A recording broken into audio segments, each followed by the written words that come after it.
I'm Josh Ryan, licensed professional counselor, and this is your daily wrap, a short practice to build emotional control under pressure. Most conversations don't fall apart because of the original issue. They fall apart because of defensiveness. Defensiveness is one of the fastest ways to shut down progress in a conversation. And most people don't even realize when they're doing it.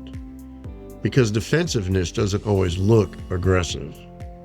Sometimes it looks like explaining or correcting. Sometimes it can sound calm on the surface, but underneath, it's resistance. Defensiveness also says, "That's not what I meant. That's not what happened. You're misunderstanding me. That's not fair." And while those statements may be true, the timing is what matters. Because when someone is emotionally activated, defensiveness often lands as dismissal, not clarification. And when people feel dismissed, they don't calm down. They double down. They push harder. They repeat themselves. They might raise their intensity. Now the conversation is no longer moving forward. It's locked. This is what defensiveness does. It freezes the conversation in place.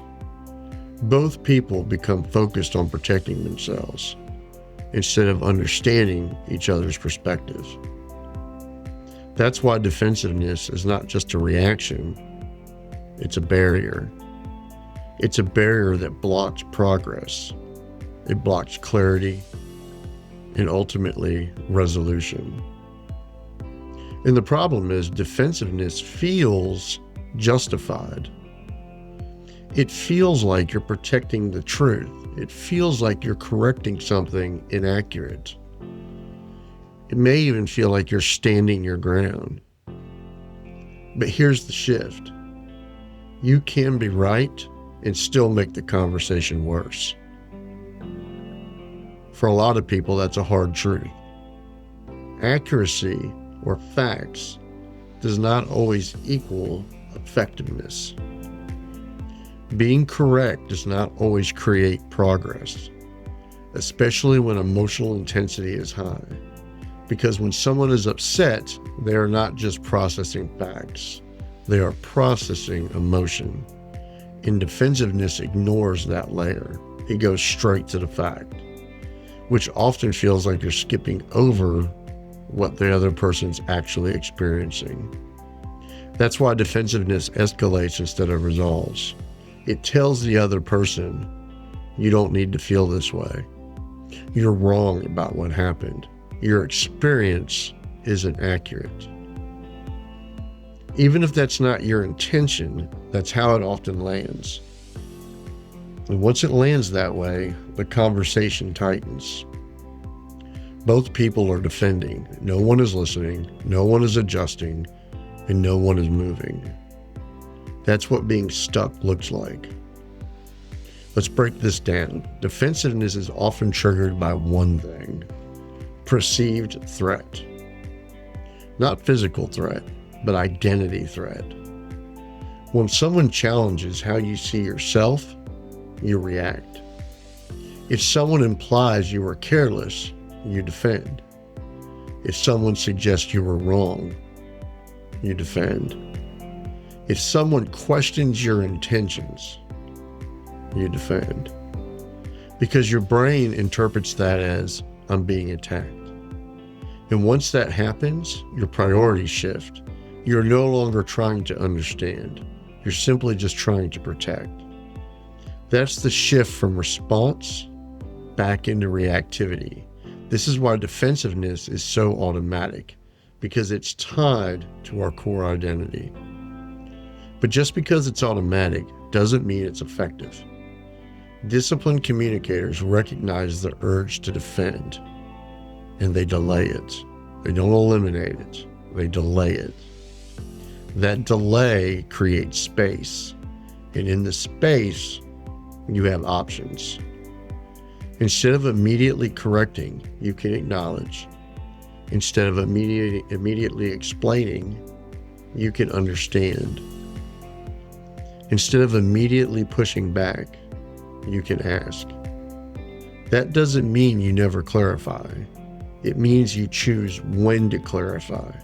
Timing in this situation is everything. Let's make this a little more practical. Imagine someone says, "You weren't listening to me earlier." The reactive response is immediate. Something like, "That's not true, I was listening." Now you've created friction. Because even if you were listening, you skipped over how it felt to them. A more disciplined response might be, "I can see why it felt that way." That doesn't mean you agree with the full statement. It simply means you're acknowledging the person's experience first. Now the conversation has room. Or imagine someone says, "You always shut down during these conversations." The reactive response might sound like, "I don't always do that." Now you're debating the word always, and the real issue is off the table. A stronger response might be, "I can see how it might come across that way sometimes." Now you're engaged, not defensive, and that changes the direction of the conversation. This is not about being passive. This is about being strategic. Because when you move defensiveness from the front end of the conversation, you create space for actual discussion. Defensiveness compresses the conversation. It narrows it. It tightens it. It turns everything into a right versus wrong. Things like curiosity and understanding expand the conversation. They create room for nuance. They create room for truth along with resolution. This is especially important in leadership. Defensive leaders are difficult to approach. People stop bringing you their concerns. They stop being honest. They filter their communication because they expect pushback instead of understanding. Ultimately, that weakens teams, weakens marriages. It creates blind spots for everyone involved. But leaders who manage defensiveness create openness. They can hear difficult things without immediately reacting. They can hold feedback without collapsing or attacking. That behavior builds trust, and trust improves communication across the board.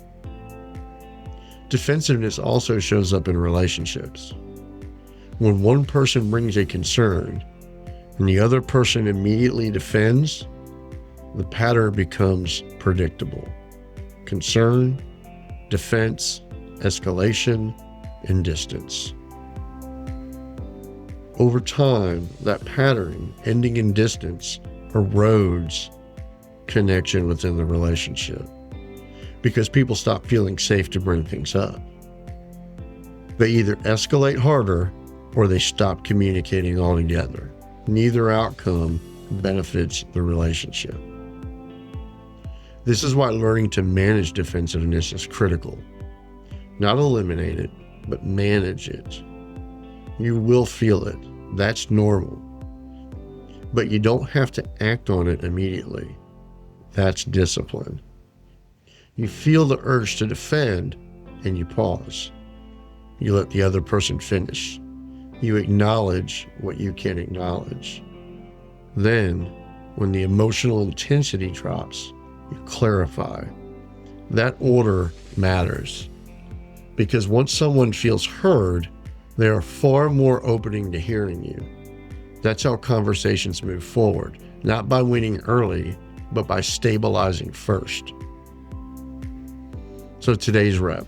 The next time you feel the urge to defend yourself in a conversation, don't act on it immediately. Instead, pause and ask yourself, what am I trying to protect right now? Is it truth or is it my image? Then choose one sentence of acknowledgement before any explanation. Something like, I can see how that came across, or I understand why you felt that way. Let those statements land. Then decide if clarification is still needed. That small shift usually reduces defensiveness, and it creates better conversations. We're still in pillar 3, choosing your response. And one of the most powerful responses you can choose is to delay defensiveness. Because when defensiveness drops, progress becomes possible. If you're serious about building emotional discipline and stronger communication, stay with us in the process. We're in the middle of the 30-day discipline run. 16 reps completed, 14 more to go. If you'd like to purchase the book, Pause and Respond, to the workbook, in addition to listening to the podcast, you can go to pauseandrespond.com. Make sure you follow this show so you don't miss the next rep, because tomorrow we build again. We'll talk about how tone escalates conflict faster than words. Less reaction, more choice.